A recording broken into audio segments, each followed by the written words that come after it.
Very good morning, my dear students, and welcome you all once again to my channel Productive Study Social Science with Sheetal ma'am. आज हम जो chapter करने जा रहे हैं वो है आपका इकोनॉमिक्स का सेकंड चैप्टर, जिसका नाम है सेक्टर्स ऑफ इंडियन इकोनॉमी। बहुत ही इंटरेस्टिंग चैप्टर है और बहुत ही इंफॉर्मेटिव चैप्टर है क्योंकि आपकी रियल लाइफ के साथ एसोसिएट करता है। Once you do this chapter you will feel that you know a lot about how your economic system of the country functions. तो इस चैप्टर में हम सबसे पहले जो हैं वो सेक्टर्स के डिवीजन के बारे में समझेंगे, क्लासिफिकेशन करेंगे इकोनॉमिक और नॉन इकोनॉमिक एक्टिविटीज़ की डिफरेंट बेसिस को यूज़ करते हुए, जैसे एम्प्लॉयमेंट के बेसिस पे, नेचर ऑफ एक्टिविटी के बेसिस पे, ओनरशिप के बेसिस पे। उसके बाद हम इसमें सेक्टर्स के कंपैरिजन को करेंगे, जिसमें डिफरेंट सेक्टर्स के कंपैरिजन के थ्रू हम देखेंगे कि कौन सा सेक्टर अच्छा कर रहा है, कौन सा सेक्टर खराब कर रहा है और उस खराब होने का कारण क्या है। उसके बाद हम इसमें आगे जाएंगे और हम इसमें ऑर्गेनाइज्ड और अनऑर्गेनाइज्ड सेक्टर्स के कुछ एडवांटेजेस और डिसएडवांटेजेस को समझने की कोशिश करेंगे और फिर हम उनके सजेशंस देंगे कि किस तरीके से सिचुएशन को हम इम्प्रूव कर सकते हैं। तो let us get started with the chapter sectors of Indian economy, second chapter of your economics, right. सबसे पहला आपका जो टॉपिक है वो है सिंपलेस्ट फॉर्म में आपने एक्टिविटीज को डिफाइन करना है और उन्हें डिफरेंशिएट करना है दो कैटेगरीज में। अब देखिए, दिन भर में हम ना जाने कितनी एक्टिविटीज करते हैं अपने पूरे डेली रूटीन में, कितने तरह के हम काम करते हैं, लेकिन हर एक्टिविटी को हम इकोनॉमिक एक्टिविटी की कैटेगरी में नहीं डालेंगे, या हर एक्टिविटी हमारी की हुई एक दिन में वो हमेशा जो है वो कंट्री की ग्रोथ में, इकोनॉमिक डेवलपमेंट के पर्सपेक्टिव से इम्पॉर्टेंट नहीं रहती है। तो सबसे पहले हम एक मेजर जो डिफ्रेंसिएशन देने की कोशिश करते हैं, दो पार्ट्स में हम एक्टिविटीज को डिवाइड करेंगे। One is your economic activity and second is your non economic activity. तो इकोनॉमिक एक्टिविटी क्या होता है? इकोनॉमिक एक्टिविटी मीन्स जो आपकी मतलब इकोनॉमिक पॉइंट ऑफ व्यू से इंपॉर्टेंट है। इकोनॉमिक मीन्स जिसमें आपका कहीं ना कहीं प्रॉफिट एंड लॉस की सिचुएशन बन सकती है, जहां पे मॉनेटरी गेन्स या मॉनेटरी लॉसेस हो सकते हैं, या सिंपल टर्म में आप कहिए जहां पैसा इन्वॉल्व है, मनी की ट्रांजैक्शन हो रही है, उसको हम कहते हैं economic activities. Economic activities basically लोग लेते हैं, they people take up these activities in order to earn livelihood, अपना जो है एक रोजगार कमाने के लिए, अपने पैसे कमाने के लिए जो है इकोनॉमिक एक्टिविटीज को लोग लेते हैं, क्योंकि इकोनॉमिक एक्टिविटीज से उनको पैसा मिलता है। बिजनेसेस हैं आपकी, सर्विसेज है आपकी, जॉब्स है आपकी, एम्प्लॉयमेंट है आपकी, जो भी आप काम कर रहे हैं जिससे आपको पैसा मिल रहा है, उन एक्टिविटीज को हम इकोनॉमिक एक्टिविटीज में डालते हैं। इसकी सिंपल अगर आप डेफिनेशन देखेंगे, जो आप एग्जाम पॉइंट ऑफ व्यू से अगर आप लिखना चाहो, तो economic activities are those activities that are undertaken for monetary gain. Monetary gain ही क्यों कहा गया है? क्योंकि हर इंसान जो जॉब कर रहा है, बिजनेस कर रहा है, वो प्रॉफिट अर्न करने के लिए ही कर रहा है ना, तो इसलिए इसको मॉनेटरी गेन कहा जाता है। while non-economic activities are those that are undertaken for personal satisfaction और social services, right. Personal satisfaction देखिए, आप एक दिन में ना जाने कितना काम करते हो, तो वो आप अपने अपने पर्सनल यूज के लिए कर रहे हो ना, या फिर हो सकता है लोग जैसे सोशल वर्क करते हैं, एनजीओज खोलते हैं, एनजीओज में पार्टिसिपेशन करते हैं अपनी अपनी सेल्फ सेटिस्फेक्शन के लिए, कि उन्हें कोई काम करके अगर कुछ सेटिस्फेक्शन मिल रही है, किसी की मदद करके, डोनेशंस देके, इस तरीके के सोशल वर्क्स जो हैं लोग टेकअप करते हैं, तो उन्हें हम नॉन इकोनॉमिक एक्टिविटीज कहते हैं, क्योंकि उसमें कहीं भी मनी इन्वॉल्व नहीं है। तो सिंपलेस्ट फॉर्म में जब आप दो पार्ट्स में डिवाइड करते हो एक्टिविटीज को, economic and non economic, economic means money involve and non economic means no money involve. I hope ये आपको फर्स्ट पॉइंट जो है वो क्लियर हो गया है। ये क्वेश्चन आपका 2 मार्क्स में आता है। Is it clear? Explain what do you mean by economic and non-economic activities and give examples. Clear? उसके बाद आप देखेंगे हमारा जो नेक्स्ट टॉपिक है वो है कि हमें इकोनॉमिक एक्टिविटीज को जो है we need to classify activities into different sectors. Clear? आपने जब ज्योग्राफी का फर्स्ट चैप्टर किया उसमें हमने क्लासिफिकेशन ऑफ रिसोर्सेज की थी ना, तो हम क्लासिफिकेशन की इंपॉर्टेंस तो वहीं से समझ गए हैं, लेकिन अब देखिए आप सेक्टर्स को भी हमें डिवाइड करने की जरूरत है। We need to classify different activities according to their nature into different sectors. हमें सेक्टर वाइज भी क्लासिफिकेशन देनी जरूरी है। एक नंबर के क्वेश्चन में मार्क्स, एक नंबर के मार्क्स में आपको ये क्वेश्चन पूछा जा सकता है दैट हमें सेक्टर्स को डिवाइड करना जरूरी क्यों है, why do we need to divide the sectors into different activities into different sectors, कि हमें एक्टिविटीज को डिवाइड करना क्यों जरूरी है सेक्टर वाइज। तो आप देखिएगा सेक्टर वाइज हमें डिवाइड करना इसलिए जरूरी है क्योंकि अगर आप एक्टिविटीज को डिवाइड नहीं करेंगे तो सबसे पहले तो अपनी कंफ्यूजन ही रहेगी कि ये कौन सी एक्टिविटी है, ये कौन से सेक्टर की एक्टिविटी है। इसलिए सेक्टर्स को, सेक्टर वाइज हमें एक्टिविटीज को डिवाइड करना इसलिए जरूरी है ताकि हम उसे तरीके से समझ सके। समझ आ रही है आपको बात? ज्योग्राफी में भी हमने यही किया था कि क्लासिफिकेशन क्यों जरूरी है, किसी भी चीज की क्लासिफिकेशन इसलिए जरूरी है ताकि जब हम उसकी डिटेल स्टडी कर रहे हैं, उसे प्लान तरीके से हम पढ़ रहे हैं, तो हमें क्लैरिटी होनी चाहिए, क्लियर होना चाहिए हर चीज को, हर एस्पेक्ट से हमें क्लियरली समझने के लिए चीजों को क्लासिफाई करना जरूरी होता है। जो आप बुक के पॉइंट ऑफ व्यू से या चैप्टर के पॉइंट ऑफ व्यू से रीजन दोगे कि आपको एक्टिविटीज को सेक्टर में क्यों डिवाइड करना है, तो हमें सेक्टर में इसलिए डिवाइड करना है क्योंकि आप देखिए आपकी इकोनॉमी में जो है तीनों सेक्टर बहुत इंपॉर्टेंट है, प्राइमरी, सेकेंडरी एंड टर्शरी। लेकिन कौन से सेक्टर की कंट्रीब्यूशन कितनी है, कौन सा सेक्टर इंप्रूव कर रहा है या कौन सा सेक्टर डिक्लाइन हो रहा है, ये जानना बहुत जरूरी है।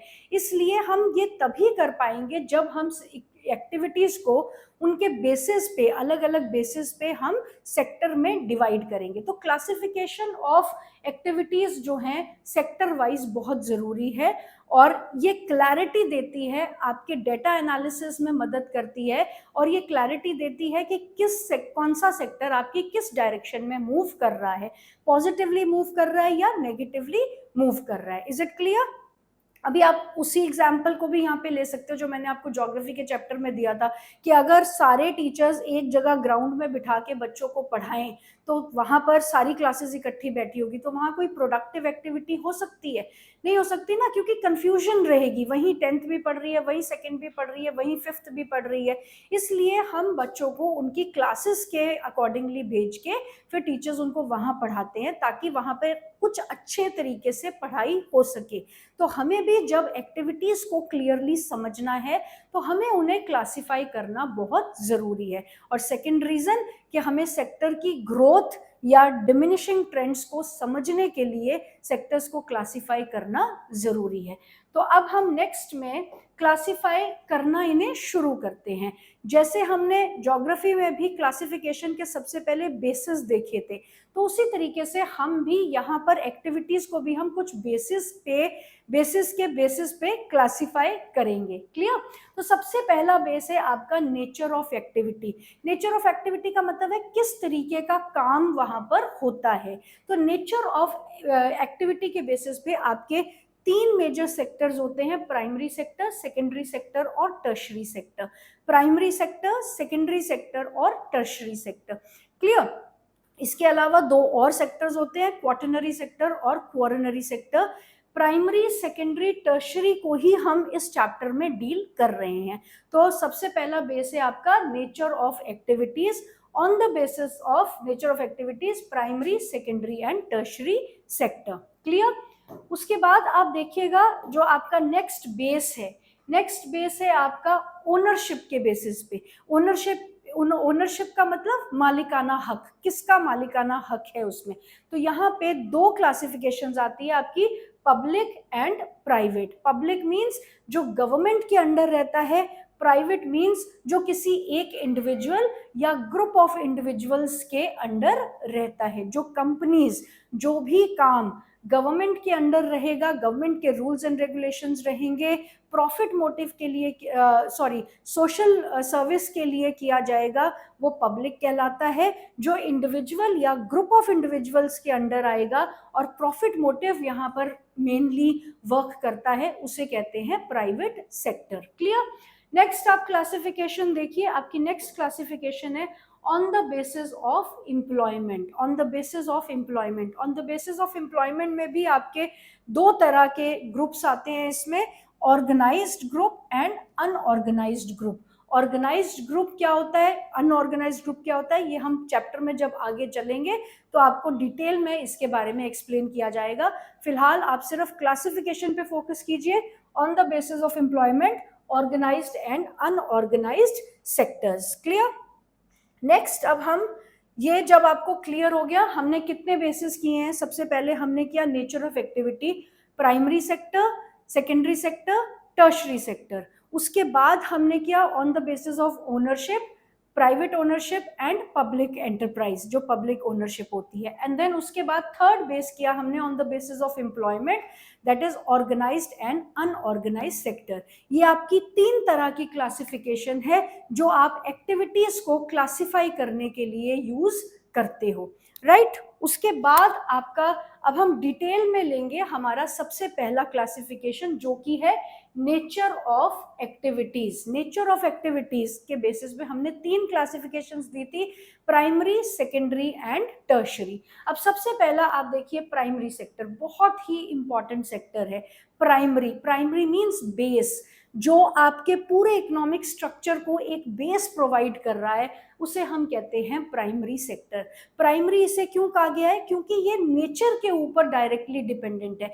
यहाँ पर जो कुछ भी बन रहा है, आप एग्जांपल्स देखिए, ये नेचर से जुड़ा काम है, फिशिंग हो रही है, नेचर से जुड़ा काम है, ये काउज रखी गई है मिल्क एनिमल डेयरी प्रोडक्ट्स के लिए। यहाँ पे आप देखिए ऑयल जो है वो ड्रिल किया जा रहा है ओशन बेस से। तो ये सारा का सारा काम जो नेचर से डिराइव किया जा रहा है, जो नेचर के ऊपर डिपेंडेंट है, उसे हम कहते हैं प्राइमरी सेक्टर। क्लियर? और प्राइमरी सेक्टर को आप अगर डिफाइन करना चाहे, अब ये देखिए, when we produce a good by exploiting natural resources, it is an activity of primary sector।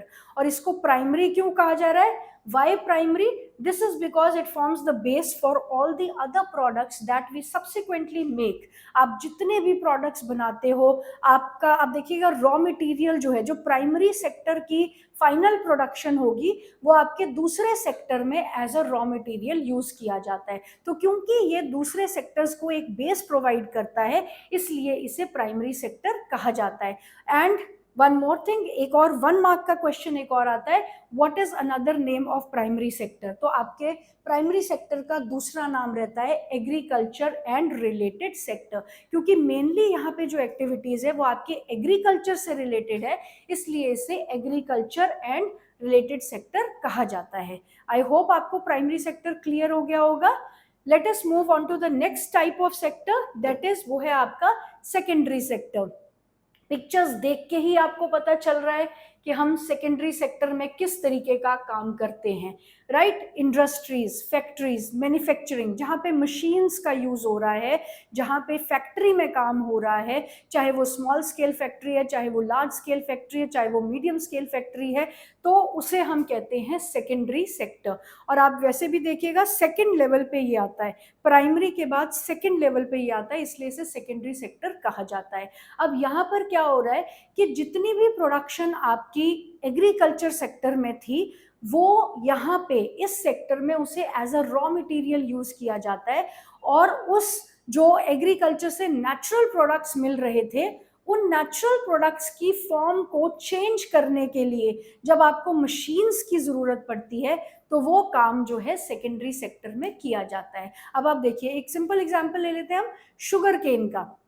Sugar cane को हम एज अ शुगर केन भी खा सकते हैं, लेकिन क्या हम उसको सिर्फ एज अ शुगर केन ही खाते हैं? हम उससे गुड़ भी बनाते हैं, हम उससे शक्कर भी बनाते हैं। तो ये सारे बाई प्रोडक्ट्स जो शुगर केन से बनाए जा रहे हैं, वो कहाँ बन रहे हैं? वो आपके फैक्ट्रीज में बन रहे हैं, मशीन्स की मदद से बन रहे हैं। तो जहां पर मशीनों से काम हो रहा है, मैन्युफैक्चरिंग का काम हो रहा है, वो आपका काम है सेकेंडरी सेक्टर का काम। क्लियर? एक बार इसको रीड कर लेते हैं, जो आप एग्जाम पॉइंट ऑफ व्यू से लिखोगे। The secondary sector covers activity in which natural products are changed into other forms through the ways of manufacturing। ठीक है, नेचुरल प्रोडक्ट्स को दूसरी फॉर्म दी जा रही है मशीन के ऊपर काम करके। आप देखो, कॉटन है, कॉटन को आप प्लक करते हैं, खेतों से लेकर आते हैं, तो वो आपका नेचुरल प्रोडक्ट है। अब कॉटन को हम ऐसे ही तो नहीं पहन लेते ना, कॉटन से हम धागा बनाते हैं, धागे से हम आगे कपड़ा बनाते हैं, कपड़े से हम गारमेंट बनाते हैं। तो ये सारा काम कहाँ हो रहा है? ये सारा काम आपका इंडस्ट्रीज में होता है, फैक्ट्रीज में होता है।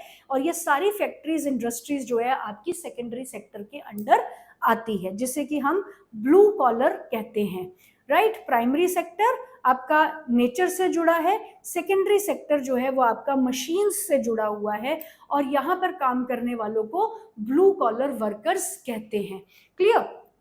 अनदर 1 मार्क क्वेश्चन, जैसे हमने प्राइमरी सेक्टर का किया था, industrial sector. What is another name of secondary sector? Another name of secondary sector is industrial sector. I hope ये आपको सिंपल फॉर्म में बिल्कुल क्लियर हो गया है, प्राइमरी सेक्टर किसे कहते हैं और सेकेंडरी सेक्टर किसे कहते हैं। अब है हमारा थर्ड सेक्टर, जो कि है आपका टर्शरी सेक्टर। टर्शरी सेक्टर क्या होता है? टर्शरी सेक्टर का आप पहले सेकंड नाम देख लो, उसके बाद आपको पता चल जाएगा कि टर्शरी सेक्टर क्या होता है। Tertiary sector is called service sector also. Another name of tertiary sector is service sector. तो नाम से ही पता चल रहा है ना, जो सेक्टर, जो एक्टिविटीज हमें किसी ना किसी तरह की सर्विस प्रोवाइड कर रही है, उसको हम कहते हैं टर्शरी सेक्टर या फिर सर्विसेज सेक्टर। अब ये देखिए, यहाँ पे शेफ है, ये कुकिंग की सर्विस प्रोवाइड कर रहे हैं अपने कस्टमर्स को। राइट? ये देखिए, अलग अलग तरीके की यहाँ पे सर्विसेज दी जा रही है, क्लीनिंग वर्क हो रहा है, this also includes in the service. Again ये एक अटेंडेंट है, जो कि किसी कॉफी शॉप के अटेंडेंट है, he is also giving services to the customers. आपके घर के आसपास ग्रोसरी वाला होता है, जो आपको राशन की सर्विस प्रोवाइड कर रहा है। आप बार्बर के पास जाते हो बाल कटवाने के लिए, वो आपको हेयर कटिंग की सर्विस प्रोवाइड कर रहे हैं। आपके एसीज खराब हो जाते हैं, आप घर में एसी ठीक करने वाले को बुलाते हो, वो आपको एसी घर पे ही ठीक करने की सर्विसेज प्रोवाइड कर रहा है। प्लम्बर है, आपके नल और जितनी भी पाइप से रिलेटेड दिक्कत होती है वो ठीक करता है। इलेक्ट्रिशियन है, बिजली का काम करता है। तो ये सारे जो हैं आपको सर्विसेज प्रोवाइड कर रहे हैं, इन्हें हम कहते हैं टर्शरी सेक्टर। इनको हम कहते हैं व्हाइट कॉलर जॉब्स। राइट? और ये सब आपका सर्विस सेक्टर में आता है, जिसे कहा जाता है टर्शरी सेक्टर। अभी आप देखिए रीसेंट ट्रेंड्स क्या रहे हैं, कि क्योंकि लाइफस्टाइल जो है लोगों का वो काफी हद तक चेंज हो गया है, तो और आपकी इकोनॉमी का सिस्टम जो है वो एग्रीकल्चर से काफी हद तक शिफ्ट हो रहा है, इसलिए आप देखेंगे कि इंडस्ट्रियल और टर्शरी सेक्टर में with past last 10 to 20 years काफी राइज जो है वो आपको देखने को मिलेगा। तो आई होप आपको फर्स्ट क्लासिफिकेशन जो है वो बिल्कुल अच्छे से समझ में आ गई है। Primary sector, secondary sector and tertiary sector. Primary जो आपका नेचर से जुड़ा हुआ है, जो कुछ भी, जैसे आपकी फिशिंग है, माइनिंग है, क्वेरिंग है, एग्रीकल्चर है, फ्लोरिकल्चर है, हॉर्टिकल्चर है, हनी बीज रखते हैं कुछ लोग, शहद इकट्ठा करते हैं, सेरिकल्चर है, पिसीकल्चर है, सिल्क वॉर्म की वो करते हैं ना, उनको पालते हैं सिल्क जनरेट करने के लिए। तो ये सारी एक्टिविटीज जो नेचर से जुड़ी है वो प्राइमरी सेक्टर। नेचर से डिराइव किए गए फाइनल प्रोडक्ट्स को जब हम एक न्यू फॉर्म देना चाहते हैं with the help of machines, जिसको कि मैन्युफैक्चरिंग कहा जाता है, तो मैन्युफैक्चरिंग आपकी सेकेंडरी सेक्टर में जाती है। अब टर्शरी सेक्टर का क्या काम है, कि प्रोडक्शन किस लिए की जा रही है? प्रोडक्शन इसलिए की जा रही है ताकि लोगों को कंजम्पशन के लिए गुड्स अवेलेबल किए जा सके। अल्टीमेटली प्रोडक्शन का क्या मोटिव है? लोगों की डिमांड को सेटिस्फाई करना और एक बिजनेस या एंटरप्रेन्योर जो है वो मार्केट में क्यों है, वो अपने लिए प्रॉफिट अर्न करने के लिए मार्केट में है। तो अगर ये प्रोडक्शन जो एग्रीकल्चर या इंडस्ट्रियल सेक्टर की प्रोडक्शन है वो हम गोदाम में रखने के लिए तो नहीं बना रहे ना, उनको अल्टीमेटली हमें कस्टमर्स तक पहुंचाना है। तो कस्टमर्स तक पहुंचाने में हमें कौन मदद कर रहा है, हमारी मदद कर रहा है टर्शरी सेक्टर अपनी सर्विसेज देकर। जैसे ट्रांसपोर्टेशन एक सबसे बड़ा एग्जांपल है आपका टर्शरी सेक्टर का, ट्रांसपोर्टेशन। आई होप आपको ये क्लासिफिकेशन समझ में आ गई हो। यहाँ पर आगे हम चलेंगे तो आपको इसमें नेक्स्ट टॉपिक में हम देखेंगे on the basis of ownership. लेकिन on the basis of ownership पे देखने से पहले मैं आपको एक क्वेश्चन यहाँ पर देना चाहती हूँ, और वो क्वेश्चन है जस्टिफिकेशन में आता है आपका, justify the statement that sectors are not independent of each other, rather they are interdependent to one another, they are interdependent on one another। या फिर हम इसको ऐसे भी कह सकते हैं that sectors are not competitors of one another, rather they are complementary to one another। इसके रिलेटेड हम एक एक्टिविटी लास्ट में करेंगे, अभी फिलहाल आप इसका आंसर समझ लीजिए। क्वेश्चन क्या कह रहा है कि जो ये सेक्टर्स है प्राइमरी, सेकेंडरी और टर्शरी, ये एक दूसरे के साथ कंपटीशन नहीं कर रहे हैं, बल्कि ये एक दूसरे का सहारा है आगे बढ़ने के लिए। कॉम्प्लीमेंट्री क्या होता है, जो आपको कॉम्प्लीमेंट करता है, जो आपके साथ साथ चलता है। क्लियर? तो आप समझिए क्यों ऐसा कहा जा रहा है और जस्टिफिकेशन कैसे बनती है इस क्वेश्चन की। अब देखिए प्राइमरी सेक्टर है, प्राइमरी सेक्टर में आपके हमने कहा नेचर से जुड़ा जो है वो सब कुछ प्रोड्यूस होता है, राइट। तो नेचर से जुड़ा जो कुछ प्रोड्यूस हो रहा है वो हम एज इट इज कंज्यूम नहीं कर रहे। जो वीट है, वीट क्या है, गेहूं है ना, गेहूं को हम एज इट इज तो नहीं खाते ना, उसका आटा बनता है। तो आटा कहाँ बनता है, वो आटा बनता है आपके सेकेंडरी सेक्टर में। क्लियर? तो आप समझिए कि प्राइमरी सेक्टर के जो फाइनल प्रोडक्ट्स हैं वो सेकेंडरी सेक्टर का रॉ मटेरियल है। सेकेंडरी सेक्टर उसको यूज करके अपना काम चलाएगा, आगे उस अपने काम को बढ़ाएगा। और जो कुछ भी प्रोड्यूस हो रहा है प्राइमरी और सेकेंडरी सेक्टर में, उनको कस्टमर्स तक पहुंचाने की रिस्पॉन्सिबिलिटी है टर्शरी सेक्टर की। तो प्राइमरी सेक्टर ग्रो करेगा तो सेकेंडरी सेक्टर ग्रो करेगा, सेकेंडरी सेक्टर और प्राइमरी सेक्टर में कुछ काम होगा तो टर्शरी सेक्टर के पास कुछ काम मिलेगा ना कस्टमर्स तक पहुंचाने के लिए। क्लियर? उसी तरीके से आप देखो सेकेंडरी सेक्टर में आपकी मशीन्स बनती है। तो एग्रीकल्चर सेक्टर आपने देखा है पिछले कुछ सालों में किस तरीके से मैकेनाइज्ड हुआ है, मशीनीकरण हुआ है, मशीनों का इस्तेमाल होता है, ट्रैक्टर्स का यूज होता है, थ्रेशर्स का यूज होता है, इरिगेशन सिस्टम्स के लिए पाइप्स वगैरह चाहिए होती है, आप केमिकल फर्टिलाइजर्स पेस्टिसाइड्स का यूज करते हैं। ये सारे केमिकल फर्टिलाइजर पेस्टिसाइड कहाँ बन रहे हैं, ये सारी चीजें आपकी इंडस्ट्रीज में बन रहे हैं। तो एक सेक्टर का जो फाइनल प्रोडक्ट है दूसरे सेक्टर का वो डिमांड है एज अ रॉ मटेरियल। इसका मतलब एक के काम की डिमांड दूसरे सेक्टर से आती है, तो तीनों ही सेक्टर जो है आगे बढ़ते हैं साथ साथ। इसलिए ये कहा जाता है कि तीनों three sectors are not independent to one another, rather they are interdependent. I hope आपको ये स्टेटमेंट क्लियर हो गई है। तो अब आपने नेक्स्ट हम समझेंगे, या ये क्लियर हो गया है what do you mean justify the statement. ये आता है that why it is said that sectors are not competing against each other, rather they are complementary to one another। Next आप देखेंगे on the basis of ownership. Ownership के basis पे हम जब activities को डिवाइड करते हैं या सेक्टर को डिवाइड करते हैं तो आपके दो तरह के आते हैं, one is public sector and one is private sector. Public sector का सबसे इंपॉर्टेंट फीचर क्या होता है, पब्लिक सेक्टर की जब हम बात करते हैं, पब्लिक मीन्स लोगों को कौन सर्विसेज प्रोवाइड करता है, गवर्नमेंट। तो जो सेक्टर गवर्नमेंट के अंडर काम करता है या जिसमें गवर्नमेंट ही इन्वॉल्व होती है डायरेक्टली लोगों को सर्विसेज प्रोवाइड करने में, उसे हम कहते हैं पब्लिक सेक्टर।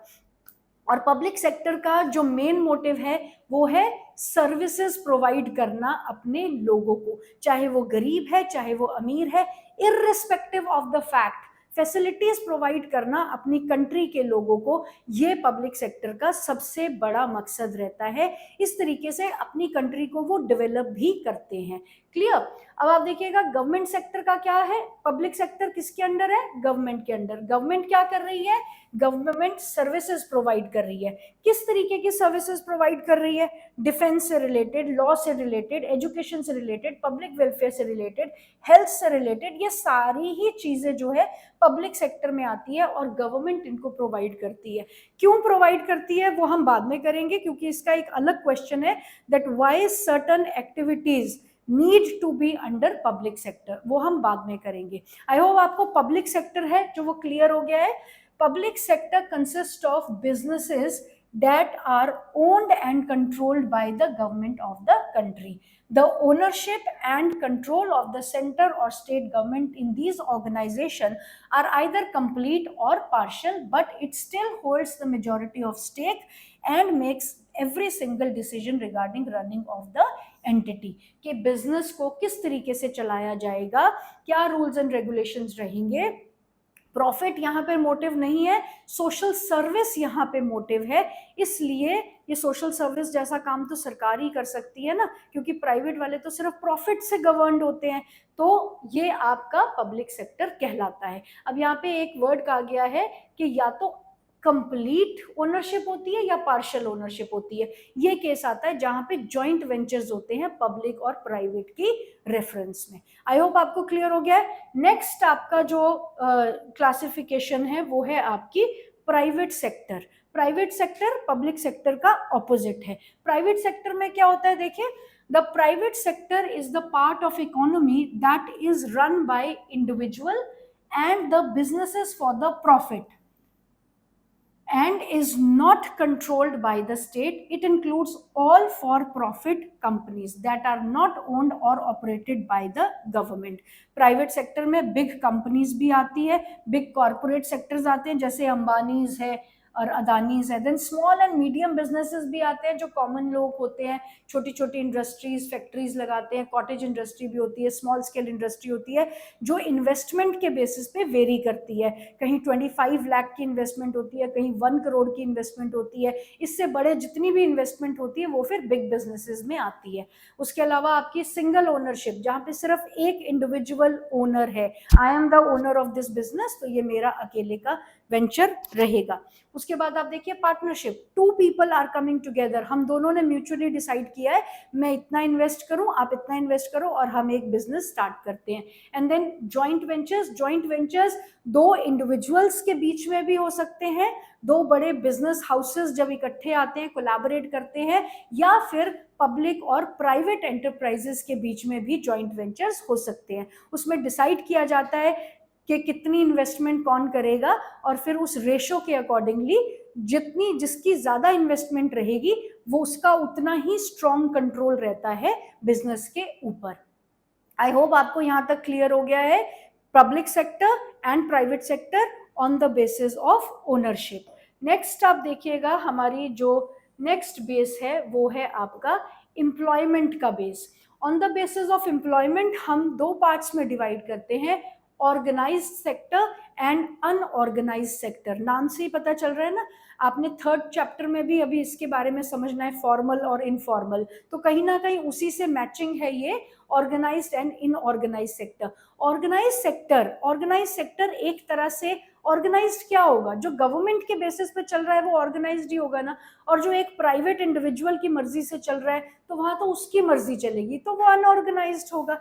तो जब हम गवर्नमेंट के रूल्स एंड रेगुलेशन को फॉलो कर रहे हैं और गवर्नमेंट के अंडर हमारा वर्क रजिस्टर्ड है, उसे हम कहते हैं organized sector. When the organized sector is made up of business works which are registered under government। जो भी काम काज आप गवर्नमेंट के अंडर रजिस्टर करते हो तो उसे हम ऑर्गेनाइज सेक्टर कहते हैं। और अगर आपने अपने काम को गवर्नमेंट के अंडर रजिस्टर किया है तो आपको गवर्नमेंट के रूल्स एंड रेगुलेशंस को फॉलो करना पड़ेगा।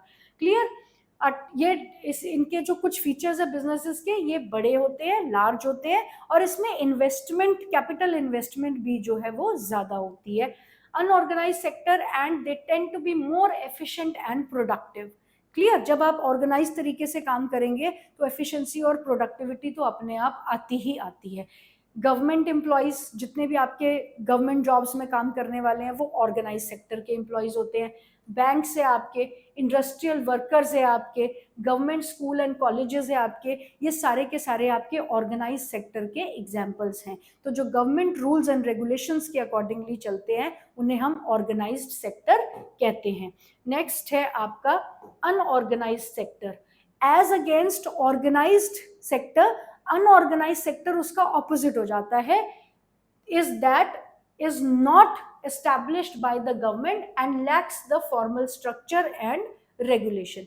जहां पर एक इंडिविजुअल की मर्जी से चीजें हो रही है, उसकी मर्जी, उसने ये फैसिलिटी देनी है या नहीं देनी है, इट इज हिज विल और हर विल, राइट। तो जब एक इंडिविजुअल या ग्रुप ऑफ इंडिविजुअल के रूल्स एंड रेगुलेशंस काम में चल रहे हैं उनको हम अनऑर्गेनाइज सेक्टर कहते हैं। यहाँ पर गवर्नमेंट का कोई कंट्रोल नहीं है, यहाँ पे कोई रूल्स एंड रेगुलेशन नहीं है जो गवर्नमेंट द्वारा बनाए गए हैं और उनको माना जा रहा है। एक इंडिविजुअल की मर्जी है किस सैलरी पे आपने किस एम्प्लॉय को रखना है, कब उसको रखना है, कब उसे निकाल देना है, अलाउंसेस देने हैं या नहीं देने हैं, सारी की सारी मर्जी जो है इंडिविजुअल या ग्रुप ऑफ इंडिविजुअल्स की चलती है जो उस बिजनेस के मालिक हैं। तो इसे कहते हैं अनऑर्गेनाइज्ड सेक्टर।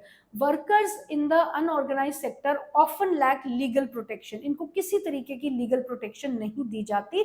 जैसे कि आप ये कह दो कि भाई प्रोविडेंट फैसिलिटीज है, मेडिकल फैसिलिटीज है, या फिर आप ये अगर मतलब अपनी मर्जी से काम कर रहा है ना, कोई इंसान प्राइवेट सेक्टर में अगर काम कर रहा है तो अपनी मर्जी से काम कर रहा है, क्योंकि गवर्नमेंट जॉब सबको अवेलेबल नहीं हो पा रही, तो आप इनको चैलेंज नहीं कर सकते कि कोर्ट ऑफ लॉ में कि हमारे साथ ऐसा हुआ है। क्लियर। तो यहाँ पर जो है कंप्लीट फॉर्मल स्ट्रक्चर का एब्सेंस रहता है, लीगल स्ट्रक्चर नहीं होता है, कोई प्रॉपर ऑफिस स्पेस वगैरह नहीं होता। ये हम जब डिफरेंसेस पढ़ेंगे तो इसमें ज़्यादा क्लियर हो जाएगा।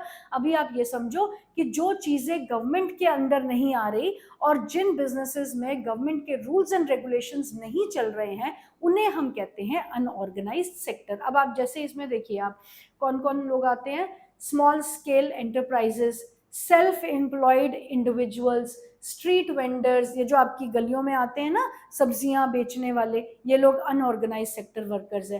कैजुअल लेबर्स, जो सड़कों पे काम कर रहे हैं, मजदूरी, आज मजदूरी मिली, ठीक है, कल नहीं मिली, किसी ने कितनी मजदूरी दे दी, किसी ने कितनी मजदूरी, जबकि मिनिमम वेज रेट का प्रोविजन है लेकिन फिर भी लोग एक्सप्लॉइट करते हैं, कम मजदूरी देते हैं, right. And then domestic workers, domestic workers जो आपके घरों में काम करने के लिए आते हैं लोग, या आपकी डोमेस्टिक मेड जो होती है, आपने कितने रेट्स पे उसको रखा है वो आपकी मर्जी है। तो ये है आपका अनऑर्गेनाइज्ड सेक्टर। आई होप आपको क्लासिफिकेशन बिल्कुल क्लियरली समझ में आ गई है। सबसे पहले हमने किया है non economic and economic activities. Economic activities जिसमें मनी इन्वॉल्व है और नॉन इकोनॉमिक एक्टिविटीज जिसमें मनी इन्वॉल्व नहीं है, जो सोशल वर्क या अपनी सेटिस्फेक्शन के लिए किया जा रहा है, जैसे एनजीओज है। उसके बाद हमने समझे ये बेसिस, किन बेसिस पे हम क्लासीफाई कर सकते हैं। तो हम क्लासीफाई करते हैं नेचर ऑफ एक्टिविटीज पे, on the basis of ownership पे and on the basis of employment पे। जब हम नेचर ऑफ एक्टिविटीज पे करते हैं तो primary sector, secondary sector, tertiary sector. जब हम ओनरशिप के बेसिस पे करते हैं तो आपका private sector and public sector. और जब हम नेचर ऑफ एम्प्लॉयमेंट के बेसिस पे करते हैं आपका ऑर्गेनाइज सेक्टर और अनऑर्गेनाइज सेक्टर। इनमें से सबसे इंपॉर्टेंट क्लासिफिकेशन है आपकी nature of activities, primary, secondary and tertiary. Primary sector होता है जहां पर नेचर से जुड़े काम हो रहे हैं, जो भी हम प्रोडक्ट निकाल रहे हैं या प्रोड्यूस कर रहे हैं वो आपके नेचर से जुड़े हुए हैं, जैसे एग्रीकल्चर है, फ्लोरिकल्चर है, या फिर और कितने तरह के हैं, फिशिंग, फिशरीज है, या फिर आपका पेसिकल्चर है, जो मैंने आपको पहले भी एग्जांपल दिए हैं, जहां नेचर, माइनिंग एंड क्वेरिंग, जहां नेचर से जुड़ा काम हो रहा है।